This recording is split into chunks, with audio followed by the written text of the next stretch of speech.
Hello student, आज की इस वीडियो में स्टार्ट करते हैं हमारे सिंपल क्वेश्चन पेपर का सेक्शन सी। इसका सेक्शन ए और जो सेक्शन बी है उसको ऑलरेडी हम सॉल्व कर चुके हैं, तो उसकी प्लेलिस्ट की लिंक मैं आपको डिस्क्रिप्शन में दे दूंगा। वहाँ पे उस प्लेलिस्ट में आपको इस पेपर का पूरा कंप्लीट सॉल्यूशन मिल जाएगा, ठीक है। और इसके साथ ही इसके जो स्टैंडर्ड वाले पेपर हैं और पिछले कुछ साल के बेसिक और जो स्टैंडर्ड पेपर हैं और क्लास 10 के लिए कुछ इंपॉर्टेंट क्वेश्चन हैं, उसके प्लेलिस्ट की लिंक मैं आपको डिस्क्रिप्शन में दे दूँगा। वहाँ से जाके आप उनको भी देख सकते हैं। चलिए, तो इस क्वेश्चन को स्टार्ट करने से पहले मैं आपसे एक बात कहना चाहता हूँ कि यदि आप लोग इस वीडियो को देखते हो या कोई भी वीडियो देख रहे होते हो तो आप एक प्यारा सा कमेंट ज़रूर कर दिया करो, जिससे मुझे मोटिवेशन मिले कि मैं आप लोगों के लिए थोड़ी सी और ज़्यादा मेहनत कर पाऊँ, ठीक है। तो आप बस वीडियो देख रहे हैं तो स्टार्टिंग में, एंड में, मिड में कभी भी एक कमेंट ज़रूर कर दीजिएगा। चलिए, तो बिना टाइम वेस्ट किए स्टार्ट करते हैं हमारा क्वेश्चन। तो क्वेश्चन नंबर हमारा है सबसे पहला सेक्शन सी का, जो कि 26 वाला क्वेश्चन है। आपका 3 मार्क्स का क्वेश्चन है ये। चलिए, तो इसमें क्या दे रखा है, prove that √5 is an irrational number. आपको प्रूव क्या करना है, √5 क्या है, एक इरेशनल नंबर है ना। ये आपने भी कई बार कर चुका होगा इसमें, ठीक है। √5 जो हमारा फर्स्ट चैप्टर की क्वेश्चन है, ठीक है। तो देखो इसको कैसे करेंगे वो आपको दिखा देता हूँ। देखिए सबसे पहले तो आपको क्या करना है, क्योंकि देखो √5 हमको मालूम है कि रेशनल नंबर होता है, ठीक है। अब हमको क्योंकि रेशनल नंबर ही प्रूव करना है तो हम क्या करेंगे, उसको एक रेशनल नंबर सपोज कर लेंगे। तो हमने मान लिया कि let √5 is a rational number. हमने क्या सपोज कर लिया कि √5 क्या एक रेशनल नंबर है। सो रेशनल यदि नंबर है तो रेशनल नंबर को हम पी/क्यू के फॉर्म में लिख सकते हैं। ऐसा लिख सकते हैं ना, a/b या पी/क्यू कुछ भी लिख सकते हो, ठीक है। फ्रैक्शनल फॉर्म में होता है हमारा रेशनल नंबर, तो √5 = a/b लिख सकते हैं। चाहे तो हम बता देंगे यहाँ पे जो a एंड b है आर को प्राइम, ठीक है। यहाँ पे जो a और b है वो हमारे को प्राइम नंबर है ना। को प्राइम में हम जानते हो, को प्राइम में कौन से नंबर होते हैं, जिनके कोई भी फैक्टर्स आपस में मिलते नहीं है ना। यानी कि इसका जो HCF निकलता है वो ओनली 1 निकलता है, ठीक है। वो नंबर हमारे को प्राइम के लेते हैं, यानी कि इसके जो फैक्टर है वो नीचे नहीं होंगे और इसके जो फैक्टर है वो ऊपर नहीं मिल सकते, ठीक है।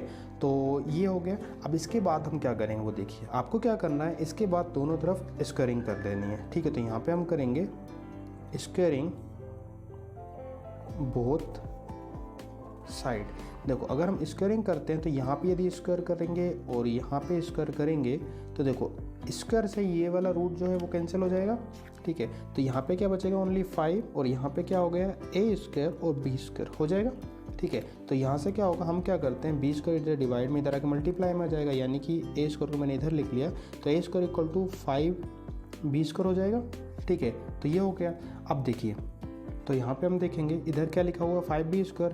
तो यदि हम देखें ये इसके इक्वल टू में, तो ये क्या होंगे, इसके फैक्टर होंगे, है ना। यदि कह सकते हैं कि 5 जो है a² का फैक्टर है, ठीक है। क्योंकि देखिए अगर देखिए हम यहाँ पे लिखें जैसे 6 अगर कोई नंबर है तो इक्वल टू में जो लिखा होता है ये इसका क्या होता है, फैक्टर ही होते हैं ना, ठीक है। तो यहाँ पे हम कह सकते हैं कि here 5 is a factor of a²। 5 इसका फैक्टर हो जाएगा। सो 5 will also a factor of a, है ना। यदि 5 a² का फैक्टर है तो 5 किसका होगा, a का भी फैक्टर हो जाएगा, ठीक है। और एक चीज़ और है ना, हो सकता है आपके टीचर ने यहाँ पे डिवाइड लिखा है और देखो उससे कोई फ़र्क नहीं पड़ता, क्योंकि कुछ स्टूडेंट अभी पूछ भी रहे थे कि सर वहाँ पे हमारे टीचर ने यहाँ पे डिवाइड लिखवाया कि 5 क्या है, यहाँ पे इससे डिवाइड हो जाएगा, ठीक है। तो डिवाइड लिखा हो या फैक्टर लिखा हो, दोनों चीज़ एक ही होती है। जैसे यदि मैंने लिखा कि 2 6 का फैक्टर है तो 2 से 6 में डिवाइड भी हो जाता है, ठीक है। तो आपको उसमें कन्फ्यूज़ नहीं होना है। चलिए, तो यहाँ पे 5 यदि a² का फैक्टर हो गया तो 5 फैक्टर a का भी हो जाएगा, ठीक है ना। यहाँ पे देखिए, तो यहाँ तक समझ में आया। अब हम क्या करते हैं, जो a² लिखा है इसको a के फॉर्म में लिखते हैं, ठीक है।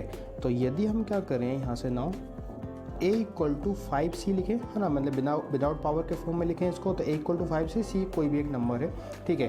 तो a = 5c लिख सकते हैं, ठीक है। तो यहाँ से क्या होगा, ये जो a की वैल्यू है उसको हम पुट करते हैं, चाहे तो इसको इक्वेशन फर्स्ट सपोज कर लें, तो हम लिखेंगे यहाँ पे substitute this value in equation first, ठीक है। फर्स्ट वाली में यदि हम पुट करें तो देखो यहाँ से क्या हो जाएगा, a की जगह पे हमको क्या पुट करना है, 5c, और यहाँ पे 5b² तो रहेगा, तो इसको अगर ओपन करेंगे तो ये कितना हो जाएगा 25c², और यहाँ पे रहेगा 5b²। तो 5 से ये 25 5 बार में कैंसिल हो जाएगा। ठीक है, तो यहाँ पे क्या बचेगा 5c² और यहाँ पे बचा b²। या हम इसको ऐसा भी लिख सकते हैं, है ना, b² को मैंने इधर लिख लिया और 5c को मैंने इधर लिख दिया। ठीक है, तो यदि आप यहाँ से देखोगे इस क्वेश्चन में, तो यहाँ पे ये b² के इक्वल टू में आया, इट मीन्स क्या होगा, जो 5 रहेगा इसका फैक्टर रहेगा b² का। ठीक है, सिमिलरली जो हमने ऊपर किया था, तो यहाँ पे भी हम लिखेंगे सिमिलरली सेम केस में कि here 5 is a factor of b², so 5 will also a factor of b, है ना, क्योंकि यदि 5 b² का फैक्टर है तो 5b का ही फैक्टर हो जाएगा, है ना।